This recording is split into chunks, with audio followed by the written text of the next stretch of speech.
नमस्कार, मैं हूं सुधीर चौधरी और डीएनए में आपका स्वागत है। आज डीएनए में हम आपको बताएंगे कि जब कोई मुल्क मजाक बन जाता है तो क्या होता है। हमारा पड़ोसी मुल्क पाकिस्तान अंदर ही अंदर जल रहा है और वहां से जो धुआं उठ रहा है वो पूरी दुनिया को दिख रहा है। आज इस्लामाबाद जंग के मैदान जैसा नजर आ रहा था। आज थोड़ी देर के लिए पाकिस्तान के सरकारी टीवी चैनल पीटीवी पर सब कुछ काला नजर आ रहा था, क्योंकि सरकार विरोधी प्रदर्शनकारियों की वजह से पीटीवी का प्रसारण रुक गया था। सवाल यह है कि पाकिस्तान के चेहरे पर इतनी कालिख क्यों है? आखिर क्यों पाकिस्तान के लिए जोकिस्तान और जोक तंत्र जैसे शब्दों का इस्तेमाल हो रहा है? क्या पाकिस्तान की सरकार की गर्दन पाकिस्तानी सेना के हाथ में है और इसका भारत पर और यहां के लोगों पर क्या असर पड़ सकता है? ये सवाल आज डीएनए टेस्ट की मांग कर रहे हैं। इसके अलावा हम आपको आज जापान ले चलेंगे। आज की तारीख में भारत और पाकिस्तान की दोस्ती, माफ कीजिएगा, आज की तारीख में भारत और जापान की दोस्ती शोले के जय और वीरू की दोस्ती जैसी हो गई है। प्रधानमंत्री नरेंद्र मोदी और जापान के प्रधानमंत्री शिंजो आबे ने दुनिया से कहा है कि ये दोस्ती हम नहीं तोड़ेंगे। भारत की अर्थव्यवस्था, इंफ्रास्ट्रक्चर, विकास दर, विज्ञान और टेक्नोलॉजी के क्षेत्र में नई जान फूंकने के लिए नरेंद्र मोदी जापानी दवा लेकर आ रहे हैं। ये एक ऐसी दवा है जिससे भारत को जापान का मजबूत साथ मिलेगा और चीन को भी करारा जवाब मिल जाएगा। इसलिए हम प्रधानमंत्री नरेंद्र मोदी और शिंजो आबे के लव इन टोक्यो का डीएनए टेस्ट आज करेंगे।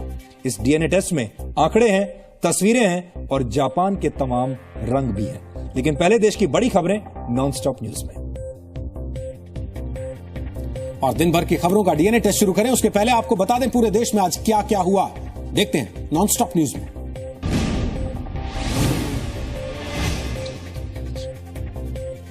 पीएम मोदी की जापान यात्रा के तीसरे दिन भारत और जापान में बुलेट ट्रेन समेत कई समझौतों पर दस्तखत हुए। दोनों देशों के बीच एमओयू के तहत अब Japan Ahmedabad Mumbai rail link के लिए तकनीक मुहैया कराएगा।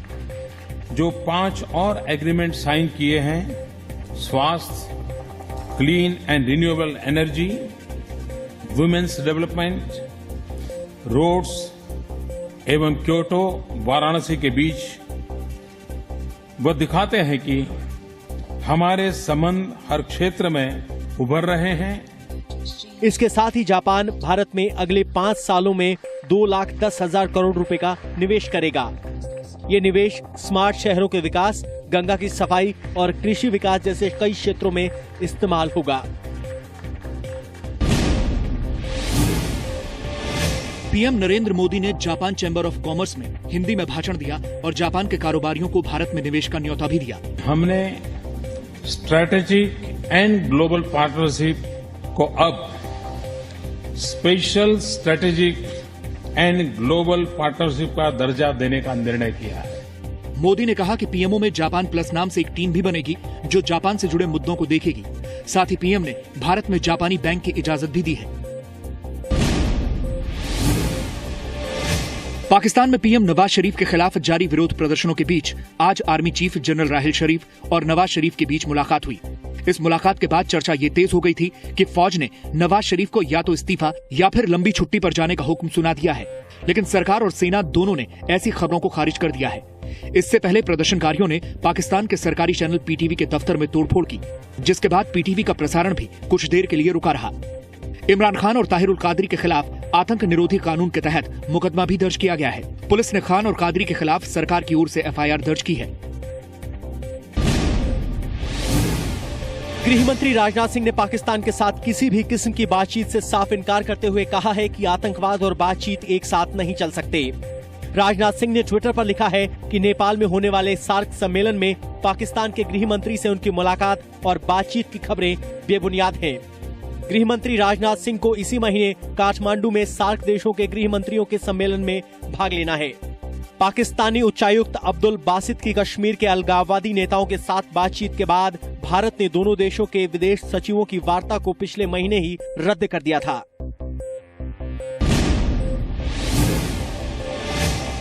कोल ब्लॉक आवंटन घोटाले की सुनवाई में केंद्र सरकार ने सुप्रीम कोर्ट में कहा है कि अवैध करार दिए गए 218 कोल ब्लॉक्स में से 46 कोल ब्लॉक छोड़ दिए जाएं, क्योंकि वो ऑपरेशनल हैं। साथ ही ये सीबीआई जांच के दायरे में भी नहीं है।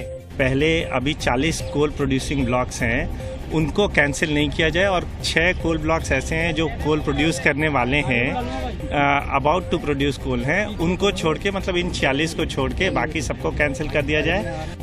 हालांकि अदालत में ये मांग भी उठी कि जब सभी कोल ब्लॉक आवंटन गैर कानूनी है तो सभी ब्लॉक रद्द होने चाहिए। सुप्रीम कोर्ट ने कोल ब्लॉक कंपनियों की एसोसिएशन को कहा है कि वो इस मामले में 8 सितंबर तक अपना पक्ष रखें, जिस पर 9 सितंबर को कार्रवाई होगी।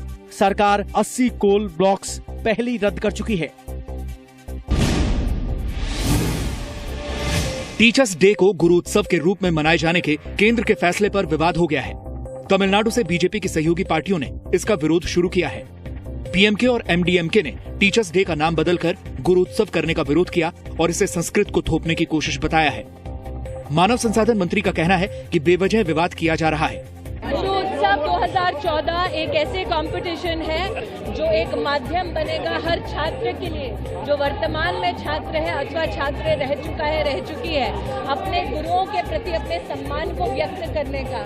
मैं बहुत गौरवान्वित होती हूँ ये कहते हुए कि हमारे इस प्रयास के माध्यम से कई प्रेजेंट और पास्ट स्टूडेंट्स ने अपने गुरुओं के प्रति अपना सम्मान व्यक्त किया है। 5 सितंबर को प्रधानमंत्री मोदी का राजधानी दिल्ली में लगभग 1000 छात्र छात्राओं को संबोधित करने का कार्यक्रम है, जिसका देश भर के 14 लाख स्कूलों में सीधा प्रसारण किया जाएगा। इसका भी कई विपक्षी पार्टियों ने विरोध किया है। दागी सांसदों और विधायकों के केस जल्द निपटाने के लिए केंद्र सरकार फास्ट ट्रैक कोर्ट बनाना चाहती है। कानून मंत्री रविशंकर प्रसाद ने इस पर सभी राज्यों को चिट्ठी लिखी है। जितने भी सांसद विधायक के खिलाफ अपराधी मामले लंबित हैं, उनका निष्पादन जल्दी होना चाहिए। जो निर्दोष हैं वो छूटे, जिनके खिलाफ कोई तथ्य है तो कानून अपनी कार्रवाई करेगा। किंगफिशर एयरलाइंस के प्रमोटर विजय माल्या को यूनाइटेड बैंक ऑफ इंडिया ने विलफुल डिफॉल्टर यानी जानबूझकर कर्ज न चुकाने वाला घोषित कर दिया है। माल्या के अलावा एयरलाइंस के 3 और डायरेक्टर को भी डिफॉल्टर घोषित किया गया है। अब ये और किंगफिशर भविष्य में बैंक से कर्ज नहीं ले पाएंगे। जरूरत पड़ने पर माल्या के खिलाफ आपराधिक मामला भी दर्ज किया जा सकता है। बैंक फैसले की जानकारी वित्त मंत्रालय, आरबीआई और सेबी को भी देगा। कोलकाता हाईकोर्ट ने पिछले हफ्ते एयरलाइंस को डिफॉल्टर घोषित करने के लिए बैंक को प्रक्रिया शुरू करने को कहा था। सोमवार को हाउसिंग स्कीम लॉन्च होते ही निवेशकों की भारी तादाद के चलते डीडीए की वेबसाइट क्रैश हो गई। वहीं बैंक काउंटर्स पर भी भारी भीड़ जमा रही।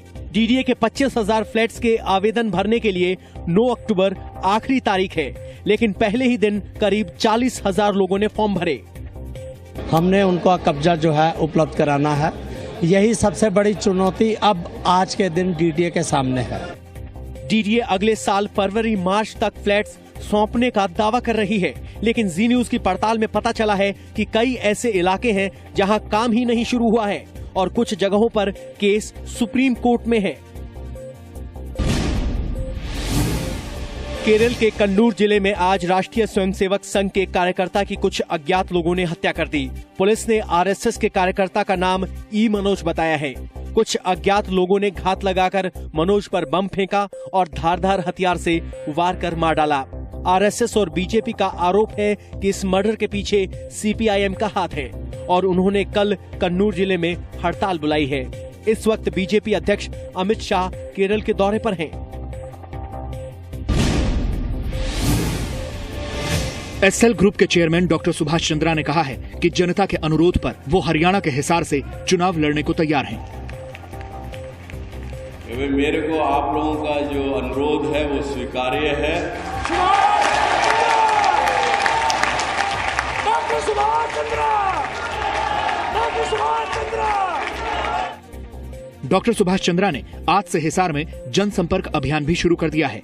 उन्होंने लोगों को भरोसा दिलाया है कि वो हिसार के लिए अलग घोषणा पत्र भी बनाएंगे।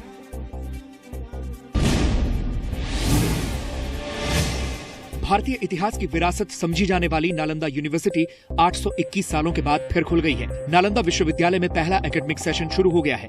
देश विदेश से इस यूनिवर्सिटी में पढ़ाई करने आए छात्र छात्राएं काफी खुश दिखे। अभी यूनिवर्सिटी में पर्यावरण और इतिहास यानी 2 विषयों की पढ़ाई होगी। बहुत खुशी से मानती हूँ कि मुझे यहाँ आने का मौका मिला और वापस यहाँ पढ़ाई शुरू करने में मैं पहली स्टूडेंट हूँ जो यहाँ आ रही हूँ, पहली बैच हूँ, तो काफी खुशी हो रही है। स्वर्णिम दिन है भारत के लिए।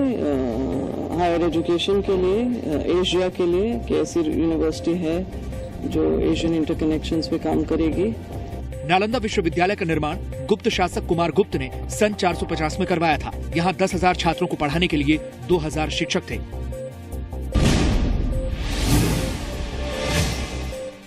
शेयर बाजार ने सोमवार को नई ऊंचाई छुई। निफ्टी ने पहली बार 8,000 का आंकड़ा पार किया तो सेंसेक्स ने भी ऐतिहासिक छलांग लगाते हुए 26,800 के आंकड़े को पार कर लिया।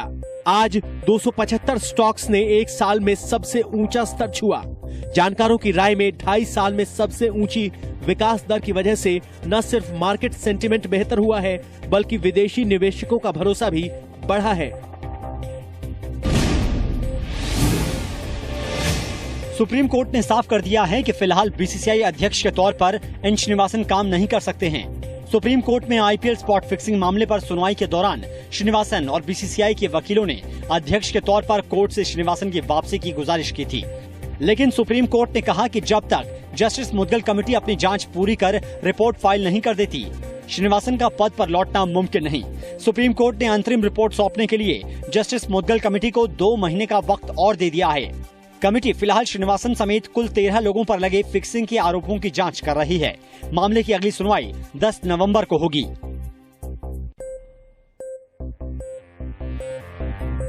इंग्लैंड के खिलाफ वनडे सीरीज में लगातार मिली 2 जीत ने टीम इंडिया को वनडे रैंकिंग में पहले नंबर पर पहुंचा दिया है। वहीं जिम्बाब्वे के खिलाफ मिली हार के बाद पहले नंबर पर मौजूद ऑस्ट्रेलिया अब चौथे नंबर पर खिसक गया है। भारत के हिस्से में 54 मैचों में 114 रेटिंग पॉइंट्स हैं, तो वहीं ऑस्ट्रेलिया के खाते में 38 मैचों से 111 रेटिंग पॉइंट्स हैं। टीम इंडिया को बर्मिंघम में इंग्लैंड के साथ सीरीज का चौथा वनडे कल खेलना है। टीम को अगर मैच में जीत मिलती है तो इंग्लैंड में वनडे सीरीज न जीत पाने की 24 साल से जारी नाकामी का सिलसिला खत्म हो जाएगा। तो चलिए चलते हैं डेली न्यूज एंड एनालिसिस के लिए वापस सुधीर के पास।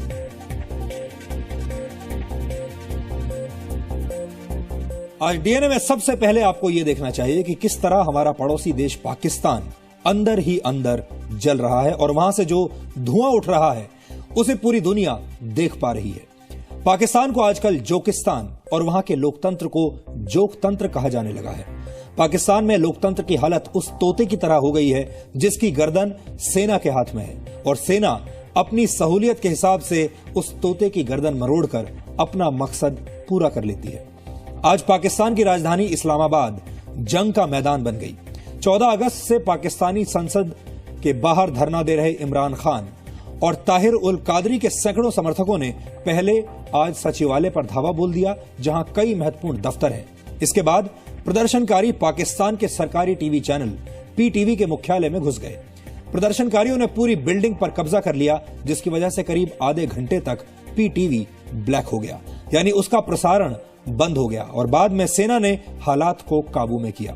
इस घटना के बाद एक बार फिर पूरी दुनिया में पाकिस्तान की लोकतांत्रिक व्यवस्था को लेकर नए नए चुटकुले बनाए जा रहे हैं और अब सबसे बड़ा सवाल यही है कि पाकिस्तान का क्या होगा। आज पाकिस्तान से जो तस्वीरें आई हैं वो गहरे विश्लेषण की मांग करती है।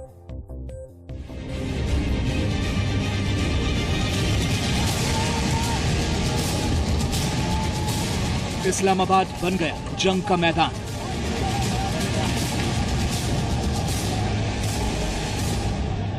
अपने ही घर में घिर गया Pakistan.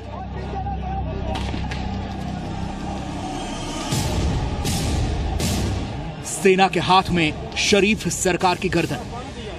Go Nawaz, go, and he has to go. प्रदर्शनकारियों ने पीटीवी को काला कर दिया।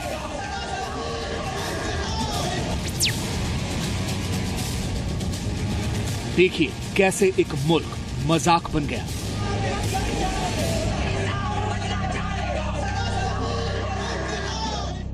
पाकिस्तान का जोक तंत्र।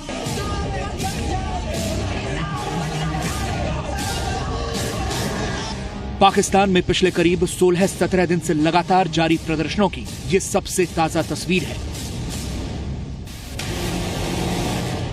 पाकिस्तान का सरकारी टीवी चैनल पीटीवी आज प्रदर्शनकारियों का अड्डा बन गया। सरकार विरोधी प्रदर्शनकारी आज पीटीवी बिल्डिंग में घुस गए और उसके बाद पूरा चैनल प्रदर्शनकारियों का बंधक बन गया। करीब 800 प्रदर्शनकारी पूरी बिल्डिंग में घूम घूम कर हर कमरे की चेकिंग कर रहे थे। उन्होंने पीटीवी के स्टाफ को भी बंधक बनाया।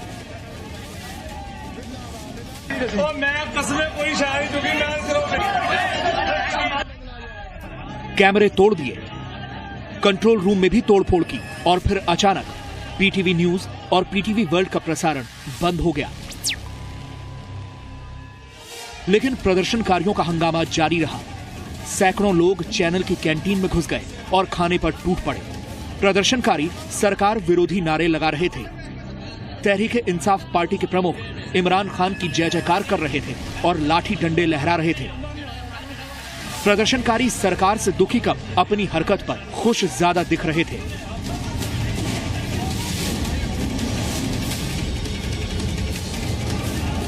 पीटीवी के दफ्तर में हो रहे इस ड्रामे में सेना की एंट्री हुई। पाकिस्तानी सेना ने पहले तो प्रदर्शनकारियों को शांत करने की कोशिश की। पीटीवी चैनल के स्टाफ को सुरक्षित बाहर निकाला गया। करीब आधे घंटे बंद रहने के बाद पीटीवी का प्रसारण दोबारा शुरू हो पाया। बाद में प्रदर्शन कर रहे लोगों ने सेना की बात मानकर चैनल की इमारत को खाली कर दिया।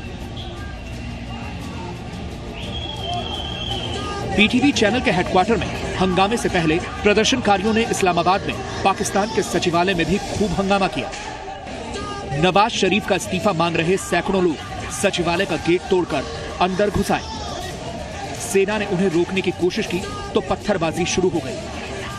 सुरक्षा बलों ने प्रदर्शनकारियों पर आंसू गैस के गोले और रबड़ की गोलियां चलाईं। जब तक इन प्रदर्शनों पर काबू पाया जाता तब तक 3 लोगों की मौत हो गई थी और 500 से ज्यादा लोग घायल हो गए। इस्लामाबाद के एसएसपी भी गंभीर तौर पर घायल हो गए हैं। इसके बाद तहरीक इंसाफ पार्टी के मुखिया इमरान खान और पाकिस्तान अवामी तहरीक के नेता ताहिरुल कादरी ने यह ऐलान कर दिया कि इन प्रदर्शनों का उनकी पार्टी या समर्थकों से कुछ लेना देना नहीं है। गलत किया था जिसने भी जो भी किया बिल्डिंग्स के अंदर, ये ना हमारी, मैं तो अपना कह सकता हूं कि तहरीक इंसाफ का हम कभी इजाजत किसी कारकुन को ना दे कि किसी भी बिल्डिंग के अंदर जाए। कि वायलेंस और तशद्दुद के रास्ते इख्तियार किए बगैर मुज़ाकरात के जरिए सियासी तरीके से इस मसले को हल करें। मगर बदकिस्मती ये है कि ये हुकूमत सिवाय वायलेंस के, तशद्दुद के किसी और तरीके में बिलीव नहीं करती। ये पॉलिटिकल रेजोल्यूशन ऑफ डिस्प्यूट में बिलीव नहीं करती। पाकिस्तान के इंटीरियर मिनिस्टर चौधरी निसार ने कहा कि कानून को अपने हाथ में लेने वाले लोगों के खिलाफ सख्त कार्रवाई की जाएगी। तो दूसरी तरफ इमरान खान और कादरी अपने समर्थकों के साथ आगे की रणनीति बनाने में जुट गए हैं। यानी आने वाले दिनों में भी पाकिस्तान में लोकतंत्र की हालत बेहतर होने की उम्मीद ना के बराबर ही है। ब्यूरो रिपोर्ट, जी मीडिया। अब पाकिस्तान का क्या होगा? ताजा हालात के मद्देनजर यह सवाल सबसे अहम है और इस सवाल का जवाब जानने के लिए हमने कई विशेषज्ञों से बात की और इससे सामने आए कुछ बिंदु आज हम आपके सामने रखना चाहते हैं, जिससे आपको पूरी तस्वीर समझ में आ जाएगी। पाकिस्तान के प्रधानमंत्री नवाज शरीफ को एक बार फिर वर्ष 1999 का वो दौर याद आ गया होगा जब पाकिस्तानी सेना ने उनका तख्ता पलट कर दिया था। पाकिस्तान में मौजूदा सरकार के खिलाफ हो रहे प्रदर्शनों से एक बार फिर सेना को राजनीति में दखल देने का एक और मौका मिल गया है। जी न्यूज ने ही आपको सबसे पहले बताया था कि पाकिस्तान के प्रधानमंत्री नवाज शरीफ और वहां सेना के बीच आपसी सहमति हो चुकी है, जिसके मुताबिक नवाज शरीफ इस्तीफा नहीं देंगे, लेकिन उनकी शक्तियां सीमित हो सकती हैं। अमेरिकी अखबार द वॉल स्ट्रीट जर्नल में 27 अगस्त को छपी रिपोर्ट में कहा गया कि प्रधानमंत्री नवाज शरीफ सुरक्षा मामलों और अहम विदेश नीति के मामलों में अपना नियंत्रण अब छोड़ देंगे। वैसे भी पाकिस्तान के सेना प्रमुख रहील शरीफ आजकल नवाज शरीफ और प्रदर्शनकारियों के बीच मध्यस्थ की भूमिका निभा रहे हैं, जबकि नवाज शरीफ खुद इस्लामाबाद में प्रधानमंत्री आवास छोड़कर अपने घर लाहौर जा चुके हैं। इमरान खान के साथ प्रदर्शन कर रहे ताहिर उल कादरी भी बातों बातों में कई बार इशारा दे चुके हैं कि उन्हें सेना का समर्थन हासिल है। ऐसे में यह माना जा रहा है कि इस वक्त पाकिस्तान की राजनीति सेना के हाथ की कठपुतली बन चुकी है, जिसकी एक उंगली से प्रधानमंत्री नवाज शरीफ बंधे हुए हैं, दूसरी उंगली पर इमरान खान बंधे हुए हैं और तीसरी उंगली से सेना कादरी को अपने इशारों पर नचा रही है। यानी अगर आपको आने वाले दिनों में पाकिस्तान में तख्ता पलट की खबर मिले तो आपको कोई आश्चर्य नहीं होना चाहिए। पाकिस्तान में इस मुद्दे या किसी और मुद्दे पे तख्ता पलट कभी भी हो सकता है। लेकिन जहां तक के इस वक्त आसार नजर आते हैं, फौज सीधा सीधा कमांड नहीं लेना चाहती, क्योंकि हालात पाकिस्तान के अंदरूनी बहुत खराब हैं और फौज अपने ऊपर इनकी रिस्पॉन्सिबिलिटी नहीं लेना चाहेगी। वो चाहेंगे कि खुद हरकत करते रहें, लेकिन एक कोई सिविल गवर्नमेंट बीच में रहे। अब वो सिविल गवर्नमेंट इनके सिंपैथेटिक हो तो बेहतर है। तो अगर नवाज शरीफ का तख्ता पलट किया जा सकता है, जो उनके लिए कुछ छोटे मोटे मुश्किलात पैदा कर रहा है, तो बेहतर होगा। इमरान खान या कादरी जैसा कोई पपेट उस पर बैठा दिया जाए तो उनके लिए बेहतर होगा। जैसा कि हम देख रहे हैं कि नवाज शरीफ साहब की पोजीशन जो है दिन प्रतिदिन कमजोर होती चली जा रही है। कल कोर कमांडर्स की बैठक हुई, पता नहीं क्या डिसीजंस लिए जा रहे हैं। कई बार ऐसा लगता है कि अब सेना आने की तैयारी में है। ऐसा लग रहा है कि कुछ हद तक ये जो डेमोन्स्ट्रेशंस हो रहे हैं सेना के कहने से हो रहे हैं, और सेना नहीं चाह रही कि जो जनतंत्र जो है वहां पे गहरी जड़ें स्थापित कर रहा पाकिस्तान में वो हो पाए। अब पाकिस्तान में जो कुछ हो रहा है उसे देखने के बाद पूरी दुनिया की नजर में पाकिस्तान की हैसियत एक हारे हुए नाकाम देश की है। वैसे अमेरिकी पत्रिका फॉरेन पॉलिसी ने वर्ष 2011 में ही पाकिस्तान को दुनिया का 12वां सबसे असफल देश घोषित कर दिया था। यहां आपके लिए जानना भी जरूरी है कि पाकिस्तान को असफल देश का दर्जा क्यों हासिल हुआ। पाकिस्तान की 42% आबादी पढ़ना लिखना नहीं जानती। पाकिस्तान की आबादी 1.95% प्रति वर्ष के हिसाब से बढ़ रही है, जो पूरे एशिया महाद्वीप में सबसे ज्यादा है। पाकिस्तान में हर महिला औसतन 3 बच्चों को जन्म देती है। ये हालात तो तब हैं जब पाकिस्तान में जन्म लेने वाले 1000 बच्चों में से 66 बच्चे पैदा होते ही मर जाते हैं। पाकिस्तान का हर तीसरा आदमी गरीब है। कुछ वर्ष पहले पाकिस्तान पर आई एक रिसर्च रिपोर्ट के मुताबिक पाकिस्तान में हर रोज 10 लोग गरीबी से तंग आकर आत्महत्या कर लेते हैं। पाकिस्तान अपनी जीडीपी का महज 2.5% हिस्सा ही स्वास्थ्य सेवाओं पर खर्च करता है, और यह आंकड़ा सारे दक्षिण एशियाई देशों में सबसे कम है। पाकिस्तान में लोगों की औसत उम्र 65 साल से भी कम है। ट्रांसपेरेंसी इंटरनेशनल की 177 भ्रष्ट देशों की लिस्ट में पाकिस्तान का नंबर 123वां है, यानी वहां बहुत भ्रष्टाचार है। पाकिस्तान में बिजली आपूर्ति की हालत और भी खराब है। कुछ इलाकों को छोड़कर पाकिस्तान में अधिकतर हिस्सों में 16 से 20 घंटे तक बिजली कटौती एक आम बात है, और यह सब इसलिए होता है क्योंकि पाकिस्तान की कुल जीडीपी का 60% हिस्सा सेना पर खर्च कर दिया जाता है। इसके बावजूद पाकिस्तान में आतंकवाद इतनी बड़ी समस्या है कि वर्ष 2003 से अगस्त 2014 तक आतंकवादी घटनाओं में 25,000 से ज्यादा नागरिक और सुरक्षाकर्मी मारे जा चुके हैं। पाकिस्तान की सरकार के मुताबिक वर्ष 2000 से लेकर 2010 के दौरान आतंकवाद की वजह से पाकिस्तान को 68 अरब डॉलर का नुकसान हो चुका था, और अब तक ये आंकड़ा और भी बढ़ चुका होगा। ये आंकड़े जानने के बाद पाकिस्तान के 20 करोड़ लोगों को समझ आ रहा होगा कि पूरी दुनिया उनके मुल्क की हालत पर चिंता जताने की बजाय अब उनका मजाक क्यों बना रही है। पड़ोस में अगर आग लगी हो तो चुप नहीं रहा जा सकता, और अगर पड़ोसी पाकिस्तान हो तो और भी ज्यादा सावधान रहना चाहिए। विशेषज्ञ मानते हैं कि कहीं न कहीं पाकिस्तान के हालात भारत पर भी अपना असर जरूर डालेंगे। अगर पाकिस्तान में एक बार फिर तख्ता पलट हुआ तो देश की कमान सेना ने संभाल ली, तो पाकिस्तान की खुफिया एजेंसी ISI और सेना और ज्यादा ताकतवर हो जाएंगी, जिसके बाद उसके भारत विरोधी प्लान तेजी से एक्टिव हो सकते हैं। अगर पाकिस्तान में एक बार फिर सेना का राज हुआ तो दोनों देशों के बीच जो थोड़ा बहुत व्यापार होता है उसमें और भी कमी आ जाएगी। पाकिस्तान में राजनीतिक अस्थिरता की वजह से उसके परमाणु हथियारों के गलत इस्तेमाल की संभावना भी बढ़ जाएगी। भारत के सेना प्रमुख पहले ही कह चुके हैं कि अगस्त में जितनी गोलाबारी पाकिस्तान की तरफ से हुई है वो 1971 की जंग के बाद सबसे ज्यादा है। ऐसे में आशंका है कि पाकिस्तान अपने घर की आग से दुनिया का ध्यान हटाने के लिए भारत में आतंकियों की घुसपैठ और सीमा पर सीजफायर तोड़ने की घटनाओं को और भी बढ़ा सकता है। और आपको हाल ही में याद होगा जब BSF के DG ने ये बात स्वीकार की थी और कहा था कि बॉर्डर पर हालात 1971 के बाद से इस वक्त सबसे खराब हैं अगर आप सीज फायर के उल्लंघन की बात करें तो।